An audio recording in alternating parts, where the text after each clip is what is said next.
بھر کے ملکوں کا اسرائیل فلسطین معاہدے کا خیر مقدم، اسرائیلی شہریوں کی فلسطینی قیدیوں کی رہائی روکنے کی اپیل۔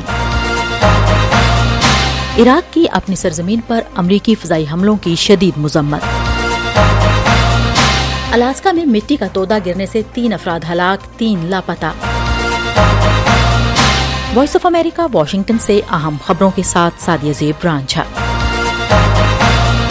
دنیا بھر کے ملکوں نے بدھ کی روز اسرائیل اور حماس کے درمیان ہونے والے معاہدے کا خیر مقدم کیا ہے، جبکہ اسرائیلی شہریوں نے فلسطینی قیدیوں کی رہائی کو روکنے کے لیے سپریم کورٹ سے اپیل کی ہے۔ صدر جو بائیڈن نے اسرائیل اور حماس کے درمیان معاہدے کو خوشائند قرار دیتے ہوئے امید ظاہر کی ہے کہ معاہدے کے بعد یرغمال بنائے گئے امریکی شہری بھی بازیاب ہوں گے۔ اسرائیلی حکومت اور حماس کے درمیان ہونے والے معاہدے کے تحت حماس 4 روز کے دوران 50 یرغمال افراد کو رہا کرے گی، جبکہ اسرائیلی جیلوں میں قید 150 خواتین اور بچوں کو رہا کیا جائے گا۔ معاہدے کے مطابق حماس روزانہ 10 افراد کو رہا کرے گی۔ اس دوران 4 دن تک غزہ میں مکمل جنگ بندی ہوگی، جبکہ امدادی سامان کے سینکڑوں ٹرکوں کو غزہ کے ہر علاقے تک پہنچنے کی اجازت ہوگی۔ حماس سے معاہدے کے حوالے سے اسرائیلی وزیر اعظم بنجامن نیتن یاہو نے کہا ہے کہ یہ ایک مشکل لیکن درست فیصلہ تھا۔ ہم وائس آف امریکہ واشنگٹن سے آپ سے مخاطب ہیں۔ اسرائیل کی فوج نے بدھ کو جنوبی لیبنان کے علاقوں پر حملہ کیا ہے، تاہم فوری طور پر ہلاکتوں کی تصدیق نہیں ہو سکی۔ لیبنان کے سرکاری ذرائع کے مطابق یہ حملے سرحد کے قریب اسرائیلی فائرنگ سے 8 افراد کے مارے جانے کے 1 روز بعد ہوئے ہیں، جن میں ایک لیبنانی ٹی وی چینل کے لیے کام کرنے والے 2 صحافی اور حماس کا ایک سینئر اہلکار بھی شامل ہے۔ حزب اللہ نے منگل کو کہا کہ اس نے سرحد پار سے اسرائیلی اڈے پر فائرنگ کر کے صحافیوں کی ہلاکت پر جوابی کارروائی کی ہے۔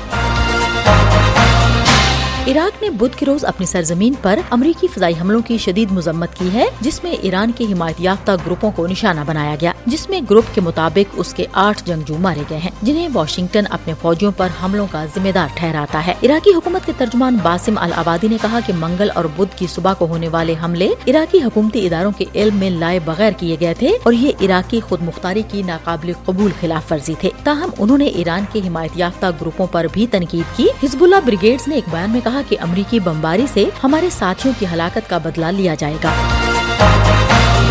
ہم وائس آف امریکہ واشنگٹن سے آپ سے مخاطب ہیں۔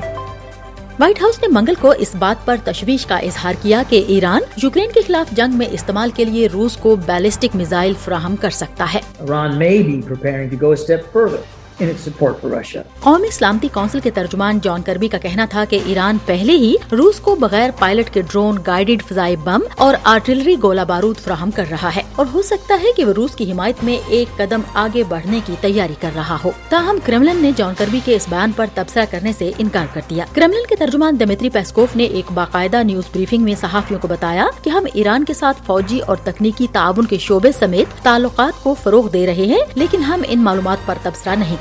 جان کربی نے کہا کہ امریکہ ایران اور روس کے درمیان صورتحال پر نظر رکھے گا اور ضرورت کے مطابق مناسب اقدام کرے گا۔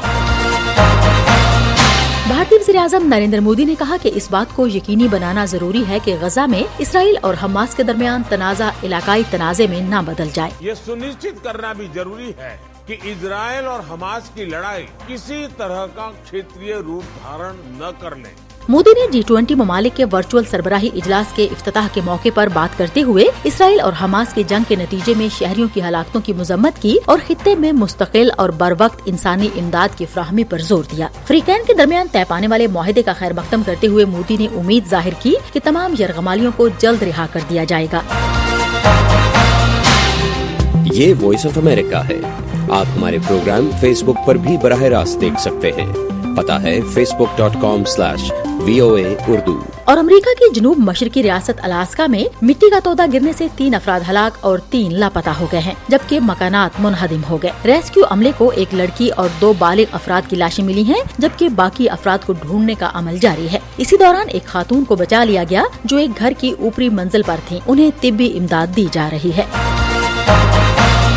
اس کے ساتھ ہی اہم خبروں کا یہ بلیٹن اب ختم ہوتا ہے۔ سعدیہ زیب رانجھا اور ایڈیٹر بہجت جیلانی کو اجازت دیجیے۔